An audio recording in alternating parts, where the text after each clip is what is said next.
Mimicry కళలో mimicry కళాకారుడికి సాధ్యం కానిదంటూ ఏం లేదు. అటు చనిపోయిన వాళ్ళని కూడా తీసుకొచ్చి మాట్లాడించవచ్చు, ఇక్కడ బతుకున్న వాళ్ళతో కూడా మాట్లాడించవచ్చు, ఇద్దరు బద్ధ శత్రువులతో కూడా కలిసి మాట్లాడవచ్చు, కలిసి ఉన్న వాళ్ళతో కూడా వైరం పెట్టేలా చేయొచ్చు. ఇలా ఎన్నైనా చేయొచ్చు మిమిక్రీ కళాకారుడికి ఉన్న గొప్పతనం. బాలయ్య బాబు గారు, చిరంజీవి గారు ఎంత చిన్న చిన్న మనస్పర్ధలు ఉన్నా కానీ వాళ్ళు ఎప్పుడు కూడా కలిసిపోయి వెళ్తూ ఉంటారు. ఒకసారి వాళ్ళిద్దరూ ఆప్యాయంగా పలకరించుకుని మాట్లాడితే ఎలా ఉంటుందో చూద్దాం.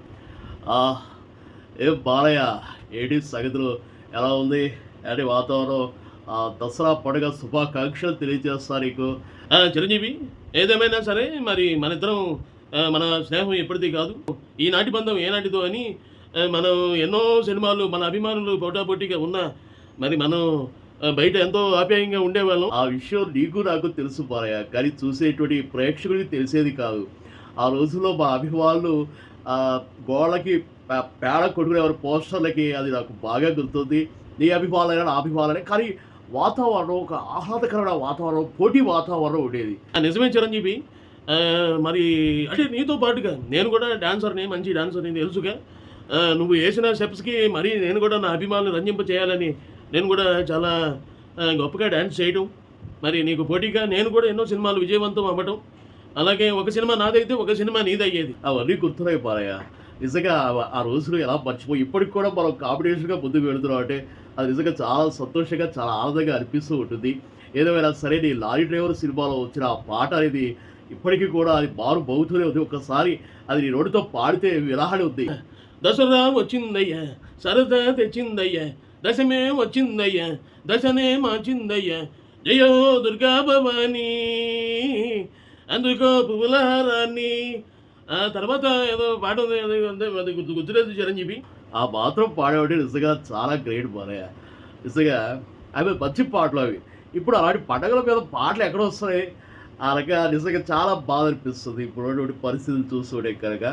ఏదేమైనా సరే, ఈ రోజున మరి అసెంబ్లీలో ఏదో నోరు జారామని చెప్పి సోషల్ మీడియా అంతా కూడా మన మధ్య వైరాన్ని పెంచేలాగా చేస్తున్నాయి.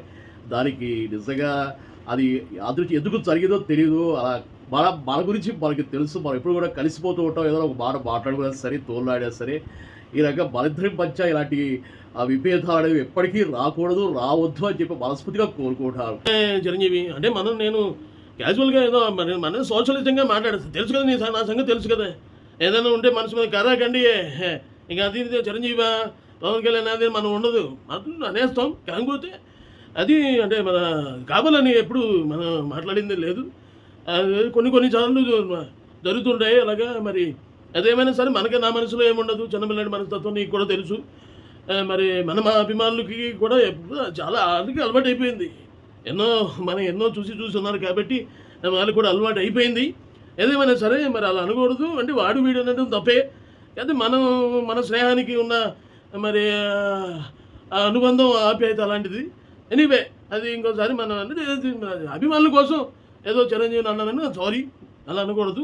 ఎనీవే, నువ్వు కూడా నన్ను ఎప్పుడు ఏదో ఒకటి అంటూనే ఉంటావు చిలిపిగా, మనకి తెలుసు అవి. నిజమే బాలయ్య, అది మనకి అసలు అలాంటిది సంబంధం లేదు, అలాంటి మనకు ఫీలింగే ఉండదు. కాకపోతే ఆ రోజు ఏదో జరిగిన సందర్భాన్ని బట్టి మాట్లాడాల్సి వచ్చింది. నువ్వు కూడాను, నేను కూడా అలా రియాక్ట్ అయ్యవలసి వచ్చింది. ఎనీవే, నీకు దసరా పండుగ శుభాకాంక్షలు తెలియజేస్తున్నాం బాలయ్య.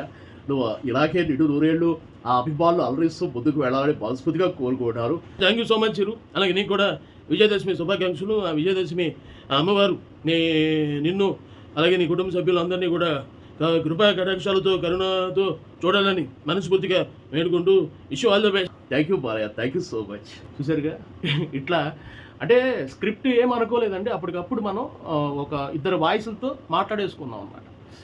ఇది ఎప్పుడు కూడా మనం ఎవరిని కించపరిచినట్టు కాదు.